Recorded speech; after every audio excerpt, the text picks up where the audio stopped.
Bonjour à tous et bienvenue dans ce nouveau numéro d'Actuel. Au programme, aujourd'hui, le prix Sakharov attribué à Mahsa Amini et au mouvement des femmes en Iran. Ce prix, décerné chaque année par le Parlement européen, récompense les défenseurs des droits humains et des libertés fondamentales. Nous irons aussi à Buenos Aires, en Argentine. La capitale croule sous les ordures, vous le verrez. Rencontre avec deux cartoneras, deux femmes qui gagnent leur vie en ramassant des déchets destinés à être recyclés. Elle est humoriste, féministe, se dit obsédée par les questions écologiques. Ses thèmes de prédilection sont graves, mais elle les traite avec le sourire. Swan Périssé est notre invitée cette semaine. Bienvenue à vous. Et le Parlement européen a donc décidé de remettre le prix Sakharov à Mahsa Amini et au mouvement Femmes, Vie, Liberté en Iran. Mariam Pierzadeh, bonjour. Merci beaucoup d'être avec nous. C'est la plus haute distinction de l'Union européenne pour les droits humains qui vient donc d'être décernée à Mahsa Amini à titre posthume, bien sûr. Oui, puisque Mahsa Amini, elle est décédée le 16 septembre 2022 et sa mort a enclenché dès ses funérailles le lendemain, le 17 septembre, un grand mouvement de contestation en Iran. Il n'y a pas eu que les femmes, mais aussi les hommes qui se sont joints à elle. Donc Mahsa Amini, cette jeune kurde qui était arrivée à Téhéran et qui a été arrêtée pour un voile que la police des mœurs a jugé mal ajusté, mal porté. Et effectivement, pourquoi le pays s'est embrasé après sa mort? Parce que Mahsa Amini, ça aurait pu être n'importe qui, n'importe quelle Iranienne, ça aurait pu être la sœur, la cousine de n'importe qui. Donc il y a vraiment eu un processus d'identification autour de Mahsa Amini. On est maintenant à un an après la mort donc de Mahsa Amini, un peu plus d'un an. Où en est le mouvement des femmes en Iran aujourd'hui, Mariam? Alors, il n'y a plus ces grandes manifestations qu'on voyait à l'automne 2022 où ces femmes extrêmement courageuses brûlaient leur foulard dans un feu, presque un feu de joie pour se libérer de toutes les restrictions dans lesquelles elles avaient grandi et qu'on leur impose depuis leur naissance, depuis l'instauration de la République islamique, donc il y a 44 ans. La colère est toujours là, elle est très très forte. Moi, on me rapporte aussi une très grande détresse économique.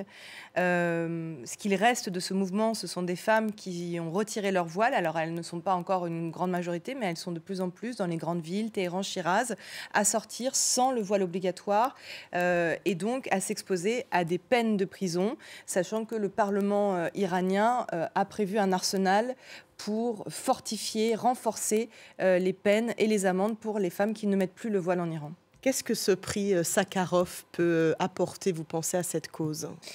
Eh bien, ça amène beaucoup de joie. Il y a très peu de temps, il y a eu le prix Nobel de la paix qui a été dédié à Narges Mohammadi, mais aussi à toutes les Iraniennes. L'année dernière, elles ont fait la une du Time Magazine comme les personnes de l'année.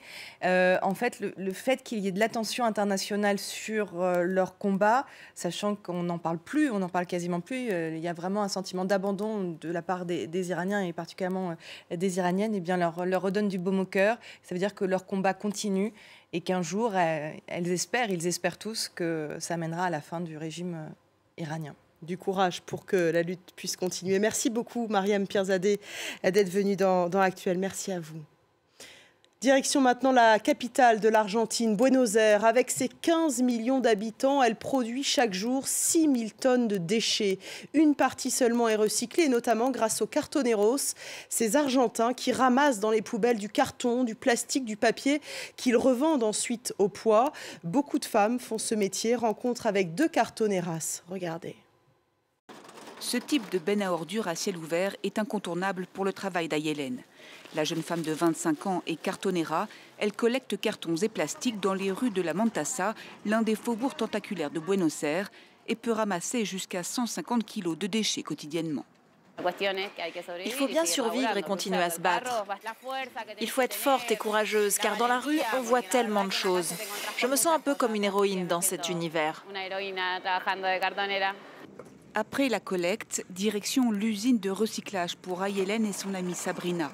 Elles sont payées au prorata du poids et du type de déchets ramassés pour une rémunération mensuelle pouvant aller jusqu'au salaire minimum en Argentine, 132 000 pesos, soit 350 €. Et ce, grâce à des subventions du ministère argentin du développement social. La coopérative solidaire qui les emploie se charge de revendre en gros à l'industrie les déchets à recycler. Jusque-là abonnés au petit boulot informel, précaire et sous-payé, les deux amis sont fiers d'exercer depuis 3 ans cette activité déclarée, bien qu'elle se fasse souvent encore traiter d'assistée. Ici, quand vous recevez des aides solidaires, on vous traite de paresseuse. C'est tellement faux.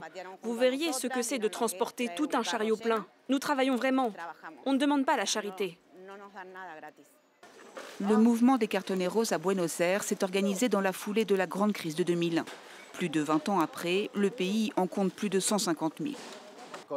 Avec la crise qui traverse le pays, même si ce n'est pas toujours très rémunérateur, vous avez quand même la garantie d'avoir quelque chose à manger à la fin de la journée. Plus inquiétants sont les témoignages croissants d'enfants et d'adolescents désertant l'école pour aller eux aussi collecter des déchets pour quelques pesos. Le recyclage, l'écologie, ce sont des thèmes qui inspirent. On va le voir notre invité cette semaine, car j'ai le plaisir de recevoir Swan Périssé. Bonjour, merci de passer nous voir dans Actuel. Vous êtes humoriste, féministe, écologiste, vous cumulez. C'est ça, exactement. Vous avez un spectacle qui est en rodage au théâtre Le Républicain à Paris, un autre qui s'appelle « Il n'y a plus de saison » dans lequel vous invitez un spécialiste de l'écologie, un invité différent chaque mois. Et puis vous faites aussi des petites vidéos courtes sur Instagram, YouTube et sur Vers chez vous, votre compte écolo. Je crois que j'ai tout dit, ou presque. Swan Périssé, est-ce que vous diriez que vous êtes une humoriste militante ? Oui, à 100%. Je dis que je suis une humoriste militante. Je ne peux pas m'en empêcher, en fait, parce que ce sont des questions qui m'obsèdent dans la vie. Comment on fait avancer la justice sociale, l'égalité, comment on s'empare des questions politiques, dans l'humour notamment, donc 100%. Pour dénoncer le sexisme, qui est un de vos thèmes de prédilection, vous n'hésitez pas à parler de sexe. On va regarder, puis on en parle tout de suite après, si vous le voulez bien. L'autre jour, j'ai rencontré un homme charmant qui m'expliquait qu'un homme ne devrait jamais s'abaisser à faire un cuni à une femme. Et ça m'a rappelé que j'avais un ex. À chaque fois qu'il me faisait un cuni, c'était assez rare, je ne le cache pas, il me mettait un coussin sur le visage avant de se baisser du coup. Sans me demander ma permission, il manquait de m'étouffer à chaque fois. Et j'ai jamais vraiment compris pourquoi il faisait ça. J'ai jamais compris s'il voulait que je fasse pas de bruit, que je le vois pas dans cette position vulnérable, ou que je meure. Et aujourd'hui, je suis soulagée de savoir qu'en fait, il voulait pas s'abaisser à faire un cuni à une femme. Le sexisme, la misogynie, le patriarcat, c'est ce qui vous met en colère, Swan Périssé, c'est ce qui vous inspire lorsque vous écrivez ? Tout à fait. Ma façon de raconter des vannes, c'est toujours de partir des émotions. Ce qui me rend triste, qui me frustre, qui me met en colère. Je me suis aperçue que 90% des vannes que j'écrivais, ça partait de choses qui me mettaient en colère. Moi, j'ai l'impression que l'intime est politique. C'est pour ça, les gens qui regardent à première vue peuvent se dire elle parle énormément de sexe, c'est le thème principal de ses vidéos et tout. Moi, j'ai l'impression de parler de ça parce que ça en dit long sur la société, les rapports hommes-femmes et le patriarcat, tout simplement. Vous avez au fil des années pris un virage de plus en plus écolo. Il y a votre spectacle, il y a plus de saison, dans lequel, je le disais, vous interviewez un spécialiste de l'écologie. Et pour le premier numéro, vous avez invité Jean-Marc Jancovici. On regarde un extrait et puis on en discute. Vous vous êtes fait connaître du grand public grâce à Internet en postant des vidéos courtes de 3 heures, 6 minutes et 17 secondes. Avec des titres aguicheurs tels que Jancovici, École centrale de Nantes, 11-02-2020. Ou encore Jancovici, intervention à Grignon sur l'agriculture, mai 2023. Et ces vidéos cumulent des millions de vues, comme quoi le putaclic. Il n'y a que ça de vrai. L'exercice de l'interview sur un sujet très sérieux comme le réchauffement climatique, mais en faisant des blagues, vous pensez que c'est comme ça que l'on peut toucher plus de personnes ? C'est comme ça que moi, je peux toucher plus de personnes. Parce qu'en fait, moi, ça me passionne, ces idées-là. J'adore écouter ce que les spécialistes de l'écologie ont à dire, les scientifiques, etc. Mais c'est vrai qu'une fois sur deux, je m'endors pendant leurs interviews. Et moi, je n'ai pas leurs compétences, je n'ai pas leurs connaissances. Mais j'avais envie quand même que beaucoup de gens découvrent ce que ces gens disent. Et ils sont là genre « Ah, au secours, on va tous mourir, il faudrait peut-être faire quelque chose ». Donc je me suis dit, qu'est-ce que je peux faire pour mettre mon humour au service de tout ça ? Et donc j'ai préparé ces émissions. Donc j'invite un spécialiste de l'écologie, je le charrie, je rends plus accessible ce qu'il raconte ou ce qu'elle raconte. Il faut que l'invité soit bien choisi aussi. Oui, alors on cherche des gens quand même très charismatiques, des gens qui ont de l'autodérision, qui ont un ego pas trop énorme, ce qui est pas évident. Donc il y a des gens qui sont brillants, qui ont sorti le meilleur livre, mais qui sont extrêmement boring et ce qu'ils racontent c'est super chiant. D'autres gens qui sont trop susceptibles, donc il y a le casting, c'est tout un exercice. Et ensuite préparer l'émission, c'est passionnant parce que j'apprends plein de choses. Et je fais un pas en arrière, je prends du recul pour pouvoir écrire des vannes dessus.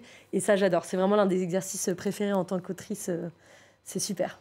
Swan Périssé, pendant des années, vous alliez chez les gens pour les aider à faire un potager sur leur balcon ou à construire des toilettes sèches.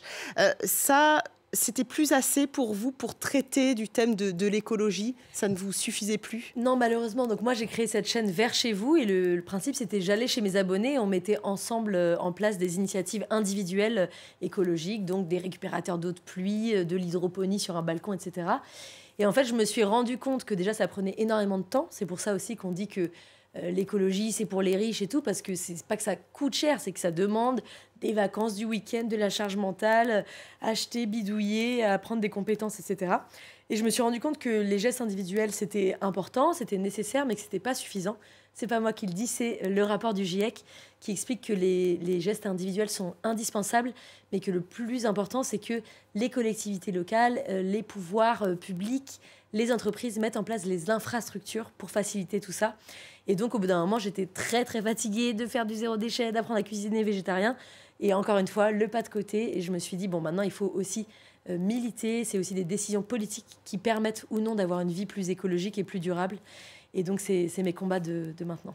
Le pas de côté grâce au rire. Merci beaucoup, Swan Périssé, d'être venue nous voir dans Actuel. Je rappelle le titre de votre spectacle que vous jouez en ce moment au Théâtre Le République à Paris, en construction, parce qu'il est en rodage. Merci à vous. Merci de votre fidélité. Merci de regarder Actuel chaque semaine. Je vous dis à très vite sur France 24.